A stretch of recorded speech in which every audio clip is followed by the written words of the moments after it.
والصلاة والسلام على نبينا المصطفى وعلى آله وأصحابه على الصدق والوفاء أما بعد رب اشرح لي صدري ويسر لي أمري واحلل عقدة من لساني يفقهوا قولي رضيت بالله ربا وبالإسلام دينا وبمحمد نبيا ورسولا اللهم اجعل قولي وخطبتي خالصا مخلصا لله صحيحا فصيحا بليغا بينا نافعا لي ولمن سمعه برحمتك يا أرحم الراحمين آمين يا الله يا رب العالمين. Hadirin kaum muslimin jamaah salat zuhur Masjid Raya Al-Jabar rahimakumullah. Alhamdulillah kita masih dalam suasana Idul Fitri di bulan Syawal 1444 Hijriah, yang mana bulan Syawal ini identik dengan bulannya silaturahim atau silaturahmi. Akan tetapi banyak sekali orang yang belum memahami tentang makna silaturahmi yang sebenarnya. Kalau kita lihat, silaturahmi ini adalah sebuah ibadah ghair mahdhah, tapi memiliki nilai pahala yang luar biasa manakala kita bisa memahami makna silaturahmi tersebut. Kami pernah membaca di dalam beberapa kitab, salah satunya di dalam kitab Hasyiyah Bujairimi. Di situ ada keterangan berkaitan dengan silaturahmi. Tetapi sebelum kita memasuki tentang silaturahmi tersebut dalam kitab Hasyiyah Bujairimi, alangkah baiknya kita memahami. Kalau di dalam sholat ada rukun sholat, puasa ada rukun puasa, maka silaturahmi ini diformulasikan oleh para ulama juga ada rukun silaturahmi atau silaturahmi. Yang pertama, rukun silaturahmi adalah niyatus shalihah, memiliki niat yang baik. Jadi kalau kita ingin silaturahmi atau silaturahim, niatnya dulu. Terkadang ada orang silaturahmi karena ada maunya, momen tertentu, silaturahmi karena ingin naik jabatan, karena ingin dipilih. Ya, ini dibenarkan dulu silaturahminya. Kemudian rukun yang kedua silaturahmi itu adalah ada liqaul wajhi, bertemunya wajah, saling bertemu. Maka kalau sekarang kita di WA, assalamualaikum, mohon maaf lahir batin ya, itu baru pintu gerbang menuju silaturahmi, belum silaturahmi. Karena silaturahmi itu liqaul wajhi, bertemu. Assalamualaikum, yang kasep, mungkin kata orang Sunda mah kasep, nu geulis katingali geulisna, nu goreng katingali gorengna. Yang cantik kelihatan cantiknya, yang ganteng kelihatan gantengnya. Kemudian yang ketiga ada silatul kalam, ada pembicaraan. Mohon maaf, maksud kedatangan kami ke sini adalah untuk bersilaturahim atau bersilaturahmi. Jarang orang yang sekarang mau kemana? Ke sana. Assalamualaikum, waalaikumsalam. Enggak, ucapkan silatul kalam. Bahwa silaturahmi ini kan ibadahnya ghair mahdhah tapi memiliki pahala yang luar biasa. Maka ini ulama ketika silaturahmi, kedatangan kami ke sini adalah untuk bersilaturahmi. Kemudian yang keempat adalah antaradin, saling meridhoi, saling ridho. Ketika mohon maaf lahir dan batin itu timbul dari hati yang paling dalam. Ketika yang meminta maaf dan memaafkan saling meridhoi. Iya, saya maafkan. Kemudian yang selanjutnya yang keenam, setelah silaturahmi ada perubahan di dalam jiwanya, tidak menggerutu lagi. Beres silaturahmi masih kene gundal kasih eta teh, cek orang Sunda. Wah, masih kene menyimpan dendam kepada orang yang silaturahmi. Berarti belum silaturahmi. Karena masih ada. Karena kalau silaturahmi yang sebenarnya ada perubahan di dalam jiwanya, yang tadinya dendam tidak jadi dendam, yang tadinya kecewa sudah hilang kecewanya, yang tadinya sakit hati tidak ada sakit hatinya. Kemudian yang terakhir, yang keenam, rukun silaturahmi adalah kita mencari ridha Allah Subhanahu wa ta'ala. Nah, kata para ulama, kalau 6 poin ini sudah dilaksanakan, sah silaturahmi kita dan bernilai pahala. Hadirin kaum muslimin rahimakumullah. Kemudian kami kembali tadi di dalam kitab Hasyiah Bujairimi, Syekh Sulaiman Al-Bujairimi. Syekh Sulaiman Bujairimi ini punya guru namanya Syekh Zakaria Ansori.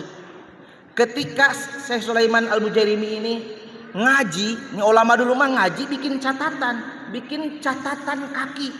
Catatan kakinya jadi kitab. Kalau kita mah catatan kaki jadi bon hutang. Ini Mas Syekh Sulaiman catatan kaki jadi kitab namanya Hasyiah Bujairimi. Di dalam kitab tersebut beliau mengatakan wa fi silaturrahim. Wa fi silaturrahmi, di dalam silaturrahmi asyratu khisalin mahmudatin. Ada 10 keutamaan yang terpuji di dalam silaturahmi. Al-awwal anna fiha ridallahu ta'ala li'annahu amrun bisilaturrahmi. Yang pertama, karena silaturahim ini mengandung ridho Allah, karena silaturahim adalah perintah Allah. Kita buka surah An-Nisa ayat 1. A'udzubillahi minasyaitonirrajim. Bismillahirrahmanirrahim. Wattaqullaha allati tasaaluna bihi wal arham. Dan bertakwalah kalian semua dengan menggunakan namanya dan perihalalah silaturahmi. Itu perintah Allah. Maka yang pertama dalam rangka silaturahmi itu adalah menggapai ridho Allah. Kemudian yang kedua, atsani anna fiha idkhalus surur alaihim. Silaturahmi itu mengandung membahagiakan orang lain. Maka dalam sebuah hadis mengatakan innal afdhalil a'mal, sesungguhnya amal yang paling utama idkhalus surur 'alal mu'minin, yaitu membahagiakan atau memberikan kebahagiaan kepada sesama orang yang beriman. Jadi ketika kita silaturahim itu ada kita membahagiakan. Maka ada istilah di kita mah yang sudah kerja di kota dapat kerjaan yang luar biasa, datang ke kampung bagi-bagi THR, diamplopin THR lebaran. Wah, dibagikan kepada ponakannya dalam rangka idkhalus surur alaihim. Kemudian yang ketiga, atsalis anna fiha farhul malaikah li'annahum yafrahuna yasurruna bisillatir rahim. Yang ketiga adalah orang yang sering silaturahmi itu membahagiakan malaikat, karena sesungguhnya malaikat itu bahagia dengan yang namanya silaturahmi. Jadi kalau kita silaturahim yang bahagia itu malaikat pun bahagia. Nah, kalau dalam kita membaca kisah-kisah Nabi Musa yang silaturahimnya siapa? Malaikat Israel. Nabi Idris yang silaturahmi siapa? Malaikat Israel. Kira-kira kalau kita di sini di Masjid Al-Jabar ini lagi nonton sekarang ini lagi ada siapa? Malaikat Israel, kayaknya kabur. Kayaknya kabur. Karena yang datang malaikat Israel. Berarti mau jabut nyawa. Tapi malaikat Israel itu datang silaturahmi kepada Nabi Musa. Kemudian yang keempat, ar-rabi husnus sana minal muslimina alaihim. Bahwa silaturahmi itu adalah di dalam silaturahmi itu terkandung saling memuji satu sama lain. Alhamdulillah ketemu lagi, sekarang mau jadi orang sukses ya. Alhamdulillah sekarang tambah cakep. Alhamdulillah sekarang mau sukses ya. Ketika kita silaturahim ada saling memuji di situ. Kemudian yang kelima, nah ini yang kelima dalam kitab Hasyiah Bujairimi ini, idkhalul hammi 'alal iblis.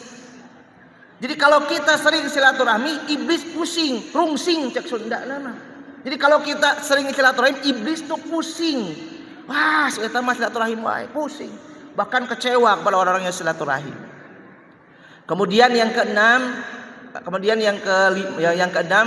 di dalam silaturahmi itu dalam kitab Hasyiah Bujairimi adalah ziyadatul umri, bertambahnya umur. Di dalam kitab ini ada satu kisah. Yang pertama, kisah orang pertama yang diponis 3 hari lagi meninggal. Lalu dia bersilaturahim 3 hari berturut-turut, Allah tambah umurnya 30 tahun. Begitupun sebaliknya, ada orang yang diponis 30 tahun lagi umurnya, tapi memutuskan silaturahmi, Allah potong umurnya jadi 3 hari lagi meninggal dunia. Dalam kitab Hasyiah Bujairimi. Kemudian dalam kitab yang lain, kisah Nabi Musa ketika didatangi oleh malaikat Israel. Ya Musa, siapa anda? Saya Israel. Ya ada apa? Itu tamu engkau yang pertama tadi umurnya tinggal 40 hari lagi.